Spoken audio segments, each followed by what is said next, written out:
जय Hind dear students, मैं आपका एजुकेटर शुभम सर स्वागत करता हूं आपके अपने YouTube channel my DDU university पे।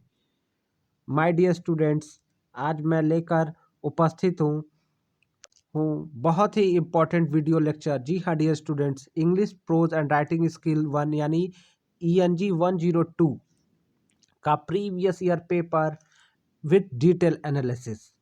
डियर स्टूडेंट्स, ये वीडियो लेक्चर आपके लिए काफ़ी इंपॉर्टेंट है। इसमें प्रीवियस ईयर 2021-22 के आए हुए सारे क्वेश्चंस को हम कवर करेंगे।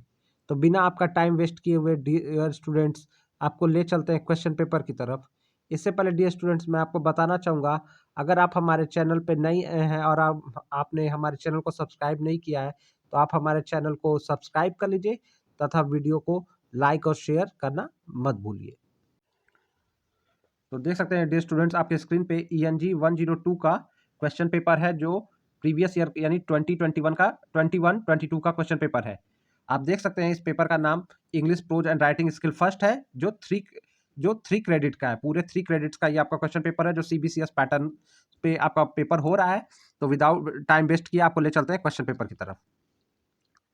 तो पहला क्वेश्चन जो आ रहा है, कह रहा है which of the following character does not appear in Anita Desai games at Twilight. तो कौन सा करेक्टर अपीयर नहीं होता है। ठीक है डियर स्टूडेंट्स, तो आपको ऑप्शन ए कह रहा है रघु, ऑप्शन बी कह रहा है रवि, ऑप्शन सी कह रहा है मीरा, ऑप्शन डी कह रहा है सोमल। तो डियर स्टूडेंट्स, आपको पता है रघु भी करेक्टर है, रवि भी करेक्टर है, मीरा भी करेक्टर है, सोमल नाम का कोई करेक्टर गेम्स एट ट्विलाइट में नहीं है डियर स्टूडेंट्स। तो इसका राइट आंसर होगा सोमल। ठीक है, ओके, बढ़ते हैं नेक्स्ट क्वेश्चन की तरफ। अगला क्वेश्चन कह रहा है कि which game do children play in the beginning of game at twilight by Anita Desai. तो बच्चे कौन सा गेम खेल रहे हैं। जो अनीता देसाई का वर्क गेम्स एट ट्विलाइट, ये जो वर्क है यानी ये शॉर्ट स्टोरी है, इसमें बच्चे कौन सा गेम खेल रहे हैं। ऑप्शन ए कह रहा है खो खो, बी कह रहा है हाइड एंड सीक, सी कह रहा है फ्यूनरल गेम, डी कह रहा है नन। तो आपको पता है डियर स्टूडेंट्स, बच्चे हाइड एंड सीक गेम खेल रहे हैं, जिसको हिंदी में लुका छिपी कहते हैं। अगला क्वेश्चन क्या कह रहा है, देख लेते हैं डियर स्टूडेंट्स। अगला क्वेश्चन कह रहा था कि he felt his heart go heavy and ached inside him unbearably, यानी उसका हर्ट, वो उसका दिल भारी हो रहा था और उसके मतलब सीने में या दर्द हो रहा था। He lay down full length on the damp grass, वो ग्रास पे गिर गया, crushing his face into it, और उसने अपना चेहरा उसमें छुपा लिया। नो लॉन्गर क्राइंग, वो रो नहीं रहा था। Silenced by the terrible sense of insignificance, एक एक एक भीषण सन्नाटा था। तो ये किस कैरेक्टर को ये सिंबलाइज कर रहा है। तो आपको पता है डियर स्टूडेंट कि ये ऑप्शन ए पहले देख लेते हैं। ऑप्शन ए कह रहा है मीरा, बी कह रहा है रघु, सी कह रहा है रवि और डी कह रहा है मनु। तो डियर स्टूडेंट्स, आपको पता है कि रवि ही है जो स्टोर रूम में छुप जाता है, और जब लास्ट में वो सामने आता है तो बच्चे उसे भूल जाते हैं और उसको लगता है कि उसने गेम को जीत लिया और उसको कोई नहीं ढूंढ पाया है। तो रवि ही वो करेक्टर है जिससे ये डायलॉग बिलोंग करता है। चलिए बढ़ते हैं अगले क्वेश्चन की तरफ। अगला क्वेश्चन कह रहा है कि in games at twilight Ravi was hiding in. तो रवि कहाँ छुपा हुआ था गेम्स एट ट्विलाइट में। रवि कहाँ छुपा हुआ है। ऑप्शन ए कह रहा है द गैराज, बी कह रहा है द स्टोर रूम शेड, सी कह रहा है वरांडा और डी कह रहा है पोर्च। तो इसमें आप बहुत बच्चे कंफ्यूज हो जा रहे हैं डियर स्टूडेंट्स कि ऑप्शन ए सही है कि ऑप्शन बी करेक्ट है। तो मैं आपको डियर स्टूडेंट बता दूं कि वो गराज में छुपा रहता है, तो वो गराज ही राइट आंसर है, स्टोर रूम उसको नहीं कहेंगे। ठीक है, चलिए अगले क्वेश्चन की तरफ बढ़ते हैं। अनीता देसाई मदर वॉच, तो आपको पता ही है डियर स्टूडेंट्स। ऑप्शन देख लेते हैं। ऑप्शन ए कह रहा है जर्मन, बी कह रहा है आयरिश, सी कह रहा है इंग्लिश और डी कह रहा है फ्रेंच। तो आप बता दूं डियर स्टूडेंट्स, अनीता देसाई की मदर क्या थी, जर्मन थी, और फादर इंडियन थे। ठीक है, अगला क्वेश्चन कह रहा है oh my poor Mathilde my necklace was paste, यानी पेस्ट मतलब पेस्ट मतलब जो रियल नहीं होता है, नकली होता है। My necklace was paste, it was worth at most 500 francs, ये मात्र 500 फ्रेंड्स का ही था। तो ये किसका डायलॉग है डियर स्टूडेंट्स। तो कह रहा है कि ये मिस लोजिल का है, बी कह रहा है क्लर्क का है, the worker in the jewellery shop, C कह रहा है, डी कह रहा है मैडम फॉरेस्टर। तो ये डायलॉग किसका है डियर स्टूडेंट, ये मैडम फॉरेस्टर का डायलॉग है। ठीक है, वो मिस लोजिल है, ये मैथलीडा का ही पूरा नाम है मिस मैथलीडा लोजिल। क्लर्क तो ये डायलॉग कह नहीं रहा है, और मैडम फॉरेस्टर जिससे उन्होंने ये नेकलेस, यानी मैडम लोजिल ने या मैडम मैथलीडा ने जो नेकलेस बोरो किया था, उधार लिया था, वो मैडम फॉरेस्टर है। तो इस वो बताती है कि वो जो नेकलेस तुमसे गुम हो गया वो तो बस 500 फ्रेंड्स का था।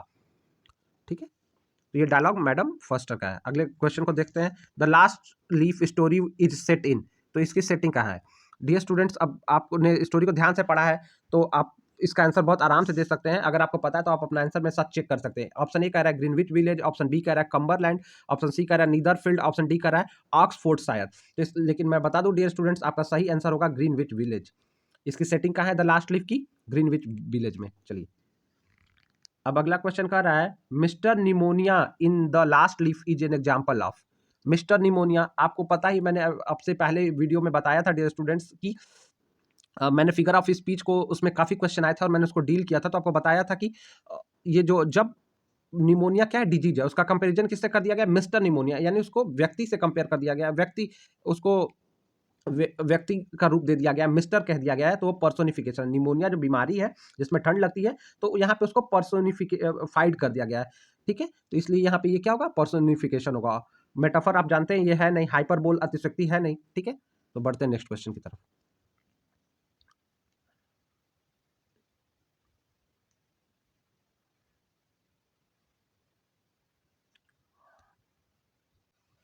तो नेक्स्ट क्वेश्चन कर रहा है which of the following character does not appear in the last leaf. Last leaf में कौन सा करेक्टर अपीयर नहीं होता है? ऑप्शन ए कर रहा है शू, ऑप्शन बी कर रहा है बर्मन, ऑप्शन सी कर रहा है माइक, ऑप्शन डी कर रहा है बर्था। तो डियर स्टूडेंट्स, मैं आपको बताना चाहूंगा कि सू और जॉनसी दो फ्रेंड्स हैं, तो वो दोनों करेक्टर हैं। बर्मन यहाँ पे है, बर्मन का नाम है, तो वो भी है। अब माइक क्या है डियर स्टूडेंट्स, मैं बताना चाहूंगा ये जो ऑप्शन सी माइक लिखा है, माइक बर्मन का ये पूरा नाम माइक बर्मन था। और जो ऑप्शन डी बर्था है, ये इसमें नहीं है, इसमें डॉक्टर का करेक्टर भी है। तो आपको याद रखना है सू, जॉनसी, माइक बर्मन एक साथ याद रखिएगा, और डॉक्टर, ये मेजर करेक्टर्स हैं। बढ़ते हैं अगले क्वेश्चन की तरफ। कह रहा है what was the masterpiece of Behrman in the last leaf. Last leaf में क्या मास्टरपीस है बर्मन का? तो the leaf that he painted on the wall, the portrait that he made in youth days, option C कह रहा है the painting which was lost, और D none, यानी वो लास्ट लीफ जिसको उसने दीवार पे पेंट किया। डी कह रहा है कि वो पोर्ट्रेट, वो चित्र जो उसने यूथ वाले डेज यानी अपने जवानी के दिनों में बनाया, वो चित्र। या कह रहा है the painting which was lost, ऐसी पेंटिंग जो खो गई है, या डी मतलब नन, यानी इसमें से कोई नहीं। तो डियर स्टूडेंट्स, मैं बताना चाहूंगा कि मास्टरपीस बर्मन, वो कहता रहता है स्टोरी में, अगर आपको याद होगा कि I will paint my masterpiece one day, और वो लास्ट में वो अपनी लाइफ को कुर्बान करके क्या कहते हैं उस जो यंग आर्टिस्ट है जॉन सी, और वो, ठीक है, तो वो क्या, उसको सेव करने के लिए वो क्या करता है, लास्ट लिप पेंट करता है जब वो बहुत ज्यादा सिक रहती है। ठीक है, तो वही उसका मास्टरपीस होता है। अब क्वेश्चन नंबर 11 कह रहा है what is actual name of O Henry. ये बहुत इंपॉर्टेंट क्वेश्चन है, बहुत बार पूछा जाता है डियर स्टूडेंट्स। तो ओ हेनरी का पूरा नाम क्या था? ऑप्शन ए कह रहा है ग्राहम स्मिथ, ग्राहम स्मिथ था क्या? बी कह रहा है विलियम सिडनी पॉटर, सी कह रहा है साइमन गॉर्फ, और डी कह रहा है पीटर प्लब। तो बिना आपका टाइम लेते हुए मैं बताऊं कि ओ हेनरी जो है वो विलियम सिडनी पॉटर का पेन नेम है, यानी ओ हेनरी का दूसरा असली नाम विलियम सिडनी पॉटर है। ठीक है, बढ़ते नेक्स्ट क्वेश्चन की तरफ। अगला क्वेश्चन कह रहा है कि in which village is the story under the banyan tree is set. तो कहाँ पे सेट है अंडर द बनियान ट्री? तो अंडर द बनियान ट्री कह रहा है, ऑप्शन ए कह रहा है सोमल, बी कह रहा है मालगुड़ी, ऑप्शन सी कह रहा है आपका कि रामपुर, और डी कह रहा है मिम्पी। तो आपको पता है कि under the banyan tree R K Narayan का फेमस वर्क है, और आर के नारायण का फेमस वर्क होने के नाते इसकी सेटिंग आपको पता होनी चाहिए कि मालगुड़ी में है। स्टूडेंट्स, आपको ये भी बताते चले कि इससे पहले का प्रीवियस ईयर ENG 101 में पूछा था कि मालगुड़ी डेज किसकी राइटिंग है, किसकी रचना है। तो आप जान लीजिए ये भी आर के नारायण का वर्क है, और आर के नारायण के मोस्ट ऑफ द सारी स्टोरीज जो रीजनल राइटर होने के नाते मालगुड़ी में चित्रित किए गए हैं, उनकी सेटिंग मालगुड़ी है। याद रखिएगा, आर के नारायण का फिक्शनल एरिया मालगुड़ी। ठीक है, अगला क्वेश्चन देखते हैं। What what the name of the story teller under the banyan tree. Under the banyan tree में स्टोरी टेलर का क्या नाम है, यानी जो कहानी सुना रहा है, जो नरेटर है, उसका क्या नाम है under the banyan tree story में? तो उसका नाम कह रहा है ए राजू है, वी कह रहा है वेलन है, सी कह रहा है नम्बी है, डी कह रहा है रोजी है। तो आपको पता ही है कि Nambi was the story teller in the under the banyan tree, यानी अंडर द बनियान ट्री जो वर्क है उसका स्टोरी टेलर कौन है? नाम्बी है। ठीक है, चलिए अगला क्वेश्चन देख रहे हैं। Which goddess is worshipped in the temple where the storyteller of under the banyan tree lived. Under the banyan tree का जो नरेटर जहाँ पे रहता है, वहाँ पे वो जिस टेम्पल में रहता है, वहाँ पे किस देवी की पूजा होती है? तो वो क्या कहता है, किस देवी की पूजा होती है? तो डियर स्टूडेंट्स, मैं आपको बता देना चाहता हूँ कि ऑप्शन ए कह रहा है काली, बी कह रहा है शक्ति, सी कह रहा है सरस्वती, डी कह रहा है दुर्गा। तो बहुत सारे लोग कंफ्यूजन के लिए ऑप्शन दे रहा है दुर्गा शक्ति, लेकिन असली नाम यहाँ पे वो नहीं देखना कि वो उन्हीं का नाम है या उसी का सिनोनिम्स है। आपको एग्जैक्ट बताना है वो गॉडेस शक्ति का टेम्पल है, जिसके मंदिर में वो रहता है, क्या कहते हैं, हमारा डायरेक्टर नंबी। ठीक। अगला क्वेश्चन क्या कह रहा है कि what is the name of friend of story teller under banyan tree. Under the banyan tree में स्टोरी टेलर के फ्रेंड का क्या नाम है? ऑप्शन ए कह रहा है नंबी, तो आपको पता है नंबी तो नरेटर है जो कहानी सुना रहा है। बी कह रहा है मड़ी, सी कह रहा है गौरी, डी कह रहा है नो नेम गिवन, कि कोई नाम नहीं दिया गया है। तो मैं डियर स्टूडेंट्स बता दूं आपको कि उसके फ्रेंड का नाम मड़ी रहता है। क्या रहता है? मड़ी।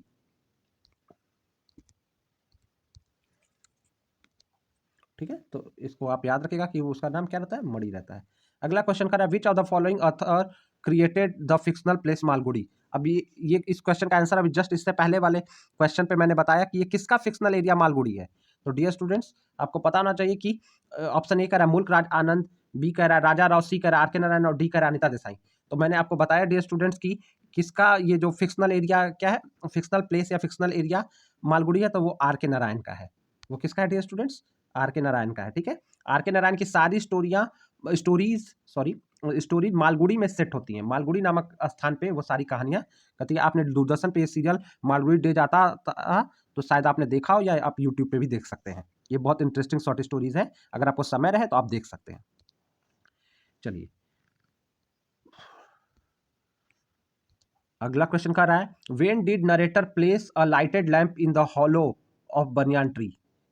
कब वो जो कह रहा है कि नरेटर जो है, जो कहानी वक्ता जो है वो लाइटेड लैंप को हॉलो, मतलब जो एक जो जगह थी पेड़ के अंदर जो मतलब जगह है उसमें वो लालटेन को कब रख देता था? When he was hungry. और बी कह रहा है when he had to tell story to tell, when he was so angry, when he wanted to sleep. यानी जब वो बहुत भूखा था, यानी जब वो स्टोरी सुनाना चाहता था, जब वो एंग्री होता था, या जब वो स्लीप सोने जाता था। तो आपको पता है और आपने स्टूडेंट्स कहानी को पढ़ा है, तो वो कब वो ऐसा करता था? जब वो इसको स्टोरी सुनाई जाती थी। When he had to tell a story, तो वो क्या कर देता था? पेड़ में जो एक्स्ट्रा जगह हो जाती है तो उसमें वो लालटेन को फिक्स कर देता था, रख देता था। इसका मतलब है कि वो क्या करता था? वो स्टोरी सुनाने वाला है और लोग इकट्ठा हो जाते थे। अगला क्वेश्चन कर रहा है the cow in the cow of the barricade took a handful of grain only from. जो काउ है, जो गाय है, the cow of the barricade नाम के चैप्टर में वो हैंडफुल ऑफ ग्रेन किससे लेती है, यानी मुट्ठी भर अनाज के दाने किससे लेती थी? यानी मुट्ठी भर अनाज के दाने वो किसके हाथों से खाती थी? तो कह रहा है the master and the Mahatma, everyone in the village. B कह रहा है, सी कह रहा है none in the village, D कह रहा है द वीवर। यानी बुनकर के हाथों से, मास्टर और महात्मा के हाथों से, एवरीवन इन द विलेज सभी के हाथों से, किसी के नहीं। तो सही आंसर क्या है कि वो मास्टर के हाथों से या और महात्मा के हाथों से ही स्टोरी में ऐसा प्रिडिक्ट किया गया कि वो गाय चारा खाती थी। और काऊ का क्या नाम था डियर स्टूडेंट्स? तब तक आप याद रखिएगा, मैं आपको काऊ का नाम जो है the cow of the barricade में जो काऊ का नाम वो क्या है? वो गौरी है। ठीक है, याद रखिएगा। अगला क्वेश्चन का the red man government in the cow of the barricade refers to. Red man government किसको रेफर करता है? काऊ ऑफ द बैरिकेड में रेड मैन गवर्नमेंट किसको वो कहता है? तो रेड मैन गवर्नमेंट क्या कहता है? ब्रिटिश गवर्नमेंट को कहता है, क्योंकि उनके ड्रेसेस रेड होते थे। जो क्या कहते हैं, जो उनकी पुलिस या जो भी कह सकते हैं, और वो सारे रेड मैन गवर्नमेंट किसको सिंबलाइज किया गया? तो ब्रिटिश गवर्नमेंट को किया गया। बात सिंपली आप याद रखिए, बाकी छोड़िए। अगला क्वेश्चन क्या कर रहा है Mathilde in the diamond necklace was married to. Mathilde in the diamond necklace was married to, किससे विवाह करती है मैथलीडे? तो ऑप्शन ए करा लायर, बी करा पुलिसमैन, सी करा मर्चेंट और डी करा clerk of ministry of public instructions. तो आपको बता दो डियर स्टूडेंट्स कि वो एक क्लर्क जो मिनिस्ट्री अफेयर्स में ऑफ पब्लिक इंस्ट्रक्शंस में काम करता था, उसने एक क्लर्क से मैरिज किया था। ठीक है, मैथलीडे ने मैरिज क्लर्क से किया था, लॉयर से, पुलिसमैन से नहीं। और क्वेश्चन 21 क्या कह रहा है कि from whom did Mahatma borrow the sorry from whom did Mathilde borrow the diamond necklace in the diamond necklace. And diamond necklace नामक चैप्टर में मैथलीडे किससे बोरो मतलब था उधार लेना, किससे बोरो करती है डायमंड नेकलेस? तो ऑप्शन ए कह रहा है मैडम फॉरेस्टर, बी कह रहा है मैडम लोजिल, सी कह रहा है ज्वेलरी शॉप, डी कह रहा है फ्रॉम हर सिस्टर। यानी मैडम फॉरेस्टर से लेती है, मैडम बी कह रहा है मैडम लोजिल से लेती है, सी कह रहा है ज्वेलरी शॉप, डी कह रहा है फ्रॉम हर सिस्टर। तो डियर स्टूडेंट्स मैं बता दूं मैडम लोजिल जो नाम है वो मैथलीडे का ही पूरा नाम है। इसका पूरा नाम था मैथलीडे लोजिल। तो ये उसी का नाम है, तो इसमें आपको कंफ्यूज नहीं होना है। और वो बोरो करती है जो उसकी फ्रेंड रहती है मैडम फॉरेस्टर से। ठीक है, तो इससे वो बोरो करती है। ठीक है, अगला क्वेश्चन देख लेते हैं। How did it cost Mathilde to repay the price of the necklace, the diamond necklace. तो क्या कहता है, how much did it cost, उसका क्या प्राइस था, जो नेकलेस क्या था, मतलब कितना उसको पे करना पड़ता है। ठीक है, Mathilde to repay the price of the necklace, price जो नेकलेस मैथलीडे से गुम हो जाता है उसके बदले वो कितने प्राइस का मतलब कितने रुपए तक का वो नेकलेस पे करती है, वो कितनी कीमत चुकाती है उसके बदले। अगर इस क्वेश्चन को कहें कि उस नेकलेस के बदले कितनी कीमत चुकाती है, ये ज्यादा अप्रोप्रिएट उसका मीनिंग है। तो वो कह रहा है 40, ए कह रहा है 40,000 फ्रेंड्स, बी कह रहा है 36,000 फ्रेंड्स, सी कह रहा है 30,000 फ्रेंड्स, डी कह रहा है 20,000 फ्रेंड्स। तो डियर स्टूडेंट्स, जो ऑप्शन आपका ए है 40,000 फ्रेंड्स, यानी वो उसके लिए कितना पैसे उसको चुकाना चुकाना पड़ जा मतलब कितना उसको चुकाना पड़ता है, 40,000 फ्रेंड्स वो उसका कॉस्ट होता है, जो नेकलेस वो गुम करा देती है, जबकि उसको पता ही नहीं रहता कि नेकलेस जो उसकी फ्रेंड मैडम फॉस्टर ने दिया था वो पेस्ट नेकलेस था, यानी नकली नेकलेस था। ठीक है, how much time did it take Mathilde to repay all the loans and borrowing in the diamond necklace, कितनी टाइम कितना समय लेती है मैथलीडे कितना टाइम लेती है वो लोन को पेमेंट करने के लिए, लोन का पैसा पेमेंट करने के लिए, 2 ईयर, 5 ईयर, 7 ईयर, 10 ईयर। तो आपको बता दूं डियर स्टूडेंट्स कि वो 10 ईयर्स लेती है, वो 10 साल उसको लग जाते हैं उस पैसे को, वो दिन रात दोनों हस्बैंड वाइफ काम करते हैं, तो 10 ईयर्स में वो पैसा वो कलेक्ट कर पाते हैं, वो सॉरी 10 ईयर्स में उसका वो लोन रिपे कर पाते हैं, जो उन्होंने दुकानदारों से और लोगों से कर्जे लेकर उसके जगह पे नेकलेस जो दिया था। ठीक है, अगला क्वेश्चन कर रहा है, who was imprisoned on his own will in the bet, the bet नाम की स्टोरी में कौन इम्प्रिजन हो जाता है अपने मन से, ऑन हिज ओन बिल मतलब अपने आप से, अपने मन से, अपनी सहमति से कौन इम्प्रिजन यानी कारावास को स्वीकार करता है। ऑप्शन ए कर रहा है द लॉयर, ऑप्शन बी कर रहा है द बैंकर, ऑप्शन सी कर रहा है द वॉचमैन, डी कर रहा है नन। तो डियर स्टूडेंट्स आपको बता दूं कि ऑप्शन ए जो है आपका द लॉयर, लॉयर और बैंकर में वो जो शर्त लग जाती है, तो लॉयर जो है वो अपने इच्छा से कारावास को कहता है कि वो लाइफ वो सॉरी इम्प्रिजनमेंट को वो स्वीकार करता है। अगला क्वेश्चन क्या कह रहा है, अगला क्वेश्चन कह रहा है what what was the term of imprisonment in the bet, the bet नाम की स्टोरी में कितने समय के लिए जो टर्म मतलब कितने समय के लिए कारावास होता है, कितने समय के लिए कारावास की शर्त क्या रहती है। ऑप्शन ए कह रहा है 10 ईयर, बी कह रहा है 12 ईयर, सी कह रहा है 15 ईयर, डी कह रहा है 18 ईयर्स। तो डियर स्टूडेंट्स बता देना चाहूंगा आपको, बहुत एक इंपॉर्टेंट बात आप ध्यान रखिएगा कि मैथलीडे ने 10 साल में लोन रीपे करती है, और यहाँ पे कारावास जो आपकी स्टोरी लगी है द बेट, उसमें कारावास कितने साल का है, 15 ईयर्स का टाइम पीरियड शर्त लगाया कि 15 ईयर्स कारावास में अगर रह लेने पे एक फिक्स अमाउंट जो तय हुआ है, जो भी आपको क्वेश्चन में आने वाला तो मैं बता रहा हूँ कि जो फिक्स अमाउंट तय हुआ है वो आपको देना है डियर स्टूडेंट्स। तो कितना वो कहता है 2 मिलियन रूबल, अगर वो 15 ईयर रह जाता है तो उसको कितने ईयर देने पड़ेंगे, कितने रुपए देने पड़ेंगे, 2 मिलियन रूबल। ठीक है, तो 15 ईयर का टाइम डन हुआ है दोनों के बीच, बैंकर और लॉयर के बीच। चलिए अगला क्वेश्चन देख लेते हैं, in in the bet who writes that wine excites desire, यानी वाइन जो है कौन लिखता है द बेट में कि वाइन एक्साइट करती है डिजायर को, and desire are the chief force of a prisoner. ठीक है, beside nothing is more boring than to drink a good wine alone. तो कह रहा है कि वाइन जो है वो डिजायर को, इच्छाओं को बढ़ाती है, और डिजायर क्या होते हैं, जो चीफ फोर्स जो होते हैं, क्या होता है किसी भी प्रिजनर के, किसी भी कैदी के वो चीफ वो होते हैं, दुश्मन होते हैं। तो beside nothing is more boring than to drink a good wine alone, और इससे ज्यादा बोरिंग कुछ नहीं है कि अगर एक अच्छी वाइन को अकेले पिया जाए। तो ये किसका कथन है डियर स्टूडेंट्स, तो कारावास कौन काट रहा है, लॉयर। तो लॉयर का ये स्टेटमेंट है डियर स्टूडेंट्स, ये स्टेटमेंट किसका है, ये स्टेटमेंट लॉयर का है। ठीक है, लॉयर ये बातें कहता है कि वो क्या कहता है, वो वाइन नहीं पिएगा, वो सारी चीजें नहीं करेगा, ये सब डिजायर्स को बढ़ाती हैं, और इससे बोरिंग बात क्या है कि अकेले एक अच्छी वाइन को अकेले पिया जाए। क्योंकि और इस बैंकर उसमें क्या है कि उसको सारी चीजें एक्सेस करने को मिलेंगी, और लॉयर को वो सारी चीजें मिलेंगी, सुविधाएं मिलेंगी, बस उसको क्या करना है, सोसाइटी से कट रहना है, वो किसी व्यक्ति से संपर्क में नहीं आ सकता है। ठीक है, तो द बेट किसकी स्टोरी है डियर स्टूडेंट, एंटोनियो चेकोव की है। ठीक है, याद रखिएगा। In the bet in his first imprisonment, in first year of imprisonment what did the prisoner do, कह रहा है कैदी वो क्या करता है फर्स्ट ईयर ऑफ इम्प्रिजनमेंट में, प्रिजनर क्या करता है। ऑप्शन ए कह रहा है studied language philosophy and history, language philosophy और हिस्ट्री पढ़ता है, बी कह रहा है स्टडी क्लासिक्स मतलब पुरानी क्लासिक्स किताबें पढ़ता है, सी कह रहा है प्लेट पियानो, डी कहता है रीड न्यू टेस्टामेंट या न्यू टेस्टामेंट पढ़ता है। तो डियर स्टूडेंट्स मैं बता दूं, जब शुरुआती ईयर्स में आता है तो वो पियानो बस बजाता है, वाइन से दूरी बनाता है और क्या करता है, पियानो बजाता है शुरुआत में। कौन? लॉयर, ठीक है, तो आप याद रखिएगा। The prisoner in the bet escape from his cell. अब जो प्रिजनर है द बेट नाम की स्टोरी में अपने सेल से यानी अपने सॉलिटरी कन्फाइनमेंट से वो भाग जाता है। कितना? 30 मिनट अर्लियर, बी कह रहा है 20 मिनट अर्लियर, सी कह रहा है 10 मिनट अर्लियर, डी कह रहा है 5 मिनट्स अर्लियर। तो डियर स्टूडेंट्स, आपको याद रखना है कि वो कितने मिनट पहले चला जाता है? 5 मिनट अर्लियर। वो क्या कर देता है? शर्त तोड़ देता है। जो 15 ईयर्स का जो हुआ रहता है 14 नवंबर 1870 से लेके 14 नवंबर 1885 तक का टाइम ड्यूरेशन फिक्स रहता है। लेकिन जब 5 मिनट ही अभी उसको कंप्लीट होने में रहते हैं, ताकि लॉयर शर्त चाहता तो जीत सकता था, लेकिन वो 5 मिनट पहले शर्त तोड़कर वो वहां से भाग जाता है। ठीक है, अगला क्वेश्चन देख ले रहे हैं। कह रहा है in the bet how much money was offered for bet of imprisonment. अब वो कह रहा है कि कारावास स्वीकार करने के लिए कितने रुपए की बात हुई थी? डियर स्टूडेंट्स, वही मैंने आपको बताया पहले कि ये इसके लिए कितने की बात हुई थी। तो ऑप्शन ए कह रहा है, ऑप्शन ए कह रहा है कि 2 मिलियन। सॉरी डियर स्टूडेंट्स, एक मिनट। हाँ, ऑप्शन ए कह रहा है 1 मिलियन, बी कह रहा है 2 मिलियन, सी कह रहा है 3 मिलियन, डी कह रहा है 4 मिलियन।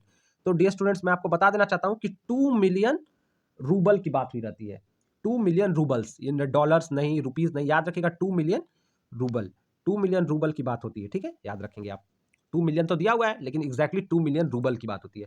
अगला क्वेश्चन बहुत इंपॉर्टेंट क्वेश्चन है और आपको बहुत सारे कॉम्पिटेटिव एग्जाम में भी काम आएगा। Rabindranath Tagore won the Nobel prize for Gitanjali in. तो डियर स्टूडेंट, मैं बता दूं, रविन्द्रनाथ टैगोर ऐसे व्यक्ति हैं जिन्होंने भारत के लिए फर्स्ट टाइम नोबेल जीता, और वो भी लिटरेचर के फील्ड में जीता।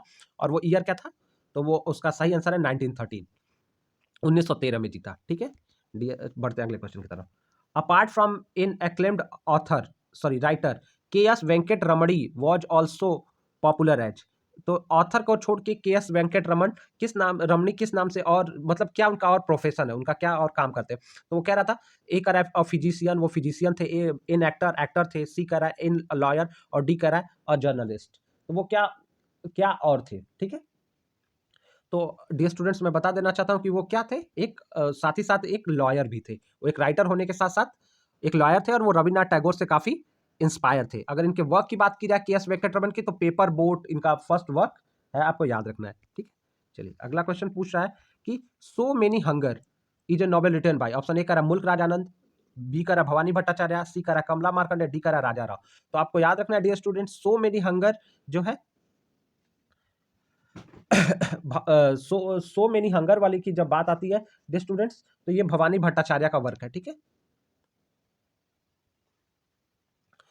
ठीक है dear students, so many hunger यानी भवानी भट्टाचार्य। मुल्क राज आनंद की बात की जाए तो इनका द अनटचेबल है, कूली है, ये सारे इंपॉर्टेंट वर्क। कमला मार्कंडे का नेक्टर इन सीव है, राजा राव का कांतापुरा है, सरपेंट एंड रोप भी एक वर्क है राजा राव का। तो डियर स्टूडेंट, जो राइटर्स ये आपको ये इंट्रोडक्टरी राइटर लगे हैं, आप इनके 3-4 वर्क देख के जाइएगा, इनको क्या अवार्ड्स मिले हैं, ये सब चीजें आप देख के जाइएगा। थोड़ा सा बस राइटर्स और उनके वर्क के बारे में आप देख के जाइएगा, तो आप क्वेश्चन को अच्छे से कर पाएंगे। ठीक है, और जो स्टोरीज लगी है, स्टोरीज के करेक्टर्स और मेन इवेंट क्या क्या है, और राइटर का बर्थ कहाँ हुआ है, कब हुआ है, उसका पेन नेम है तो क्या नेम है, ये सारे क्वेश्चन, इस तरह के क्वेश्चन आप देख के एग्जाम में जाइएगा। चलिए डियर स्टूडेंट, बढ़ते हैं नेक्स्ट क्वेश्चन की तरफ।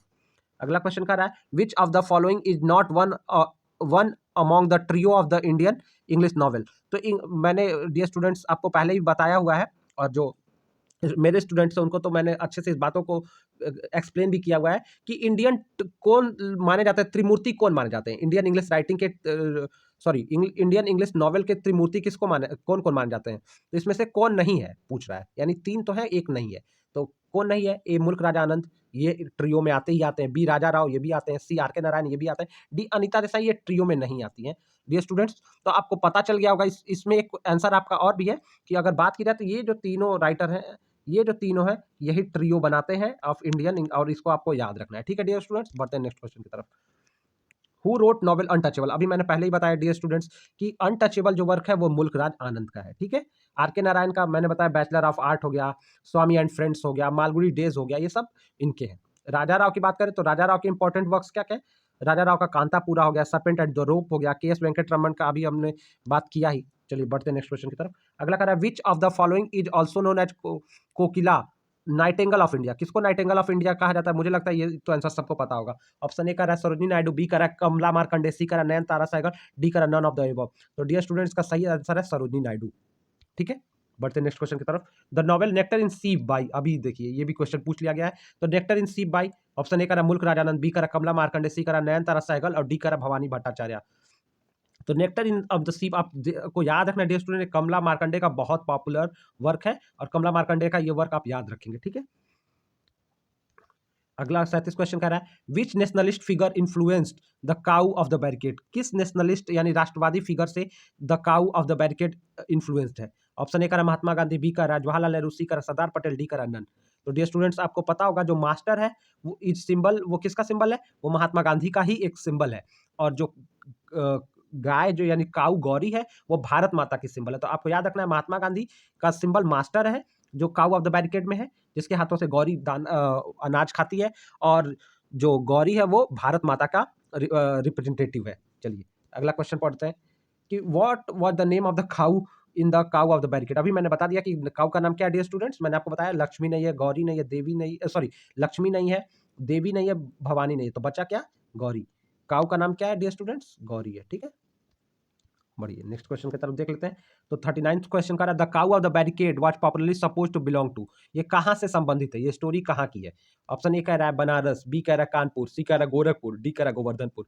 देखिए गोरखपुर भी आ गया इसमें, तो कह रहा है और इसका सही आंसर क्या होगा डियर स्टूडेंट, गोरखपुर नहीं होगा, गोरखपुर होते हुए आप गोरखपुर मत कर दीजिएगा, गोवर्धनपुर है, याद रखेंगे आप कि जो काउ ऑफ द बैरिकेड की सेटिंग कहां पे है, गोवर्धनपुर में है। 40 वाला क्वेश्चन, लास्ट क्वेश्चन क्या कह रहा है हमारा, लास्ट क्वेश्चन कह रहा है डियर स्टूडेंट्स कि which of the following novel has been written by Raja Rao, Raja Rao के द्वारा कौन सा नॉवेल लिखा गया है। Bend in Ganges, the guide, serpent and the rope, coolie. तो डियर स्टूडेंट्स जो है, जो सर्पेंट एंड द रोप है ये किसका है, राजा राव का वर्क है। कूली जो वर्क है ये मुल्क राज आनंद का है। और द गाइड क्या कहते हैं, ये पॉपुलर वर्क है आर के नारायण का। तो आर के नारायण का ये भी द गाइड पॉपुलर वर्क है, लेकिन हमारा यहाँ पूछा है राजा राव, तो राजा राव का सर्पेंट एंड द रोप होगा डियर स्टूडेंट। डियर स्टूडेंट साथ ही साथ मैं आपको बता दूं कि हम कोशिश करेंगे कि आपके लिए प्रैक्टिस के लिए 50 या 60 मल्टीपल चॉइस क्वेश्चन लेके आए। इस प्रीवियस ईयर पेपर के साथ ही साथ जो मल्टीपल चॉइस क्वेश्चन होंगे वो कुछ और प्रिपेयर कराएं, आपको कुछ और बताएं जिससे आपका वो, तो अगर आप चैनल पे अभी तक सब्सक्राइब नहीं किया है तो आप चैनल को लाइक सब्सक्राइब कर लीजिएगा और अपने फ्रेंड्स के बीच शेयर भी कर दीजिएगा। Thank you.